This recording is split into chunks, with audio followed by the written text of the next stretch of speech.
अक्सर लोग ये शिकायत करते हैं कि थूक में खून आ रहा है क्योंकि दांत ढीले हो गए हैं, तो यही समस्या होती है या कोई और समस्या है? देखो, दांत से में खून आना तो no doubt it's a very common problem है, लेकिन ये दांत लूज होने की वजह से नहीं होता है।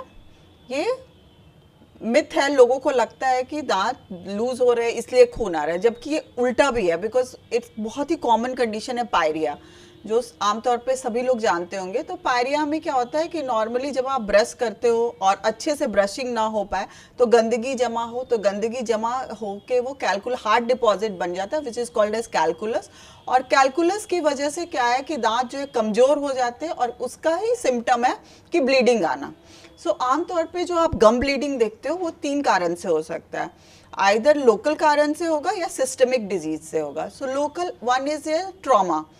अगर कोई एग्रेसिव ब्रशिंग कर रहा है या दांत में कुछ फंस गया है तो उसकी वजह से ब्लीडिंग हो सकता है। अगर ट्रॉमा हुआ है, दांत को इंजरी हुई है, तो देयर विल बी ब्लीडिंग। दूसरा कारण हो सकता है कि अगर ये जो मैंने पहले बताया कि अगर कैलकुलस डिपॉजिट है, दांत की अच्छी से सफाई नहीं हो पा रही है, तो दांतों के बीच में गंदगी जमा हो जाती है, वही टाइम के साथ सलाइवा के साथ वो कैलकुलस में कन्वर्ट हो जाते हैं, और कैलकुलस जो है वो दांत को कमजोर बना देता है और ब्लीडिंग की समस्या हो जाती है। और तीसरी जो एक इम्पॉर्टेंट कारण है वो सिस्टमिक फैक्टर। अगर किसी को कोई ब्लीडिंग डिसऑर्डर है या हीमोफीलिया, ल्यूकोप्लीकिया, इन सब कंडीशंस में भी मुंह से ब्लीडिंग की समस्या आ सकती है। जी मैम, मसूड़ों से खून आना इसी चीज़ से जुड़ा हुआ है? हाँ, मसूड़े से खून आना यही है, बिकॉज मसूड़ा कमजोर हो रहा है, तो बिकॉज दीज फैक्टर्स अगर है तो उससे ब्लीडिंग होगी। जी। अब समस्या तो आपने समझा दी, आप ये बताएं कि अगर कोई मरीज़ ये शिकायत लेकर आपके पास आते हैं तो उनका इलाज किस तरीके से किया जाता है? इलाज पेशेंट के कंप्लेंट के अकॉर्डिंग होता है। वी जस्ट चेक कि क्या कारण है, किसकी वजह से, इन तीनों में से कौन सी कारण की वजह से उस पेशेंट में ब्लीडिंग हो रही है।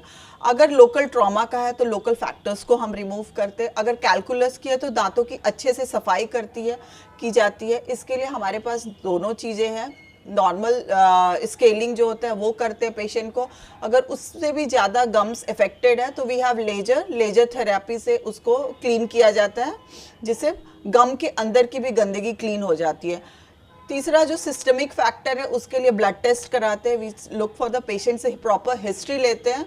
अगर ब्लीडिंग डिसऑर्डर है तो we refer to the haematologist या उसको दवाई देकर हम ठीक करते हैं। जी। लोग अक्सर जैसे मुंह से खून आने वाली समस्या में बहुत ज़्यादा परेशान हो जाते हैं। कुछ लोग दर्द से भी काफ़ी परेशान होते हैं जब दांत कमज़ोर हो जाते हैं। तो क्या दर्द हटाने के लिए, दर्द कम हो इसके लिए कुछ दवाइयाँ भी दी जा सकती है इमरजेंसी केस में? हाँ, इसके लिए गम पेंट्स भी आते हैं, और हम लोग इसके लिए माउथ वॉश भी काफ़ी इफेक्टिव इसमें होता है। तो mouthwash and gum paint patient को prescribe, plus antibiotic, depending, mostly anaerobic antibiotics हम लोग प्रेस्क्राइब करते हैं, जो काफ़ी रिलीफ देता है पेशेंट्स को। क्या इसके अलावा कोई घरेलू इलाज भी होते हैं इस चीज़ के लिए? अगर खून ज़्यादा आने लगे अगर किसी का अचानक, तो फिर वैसे कंडीशन में क्या करना चाहिए?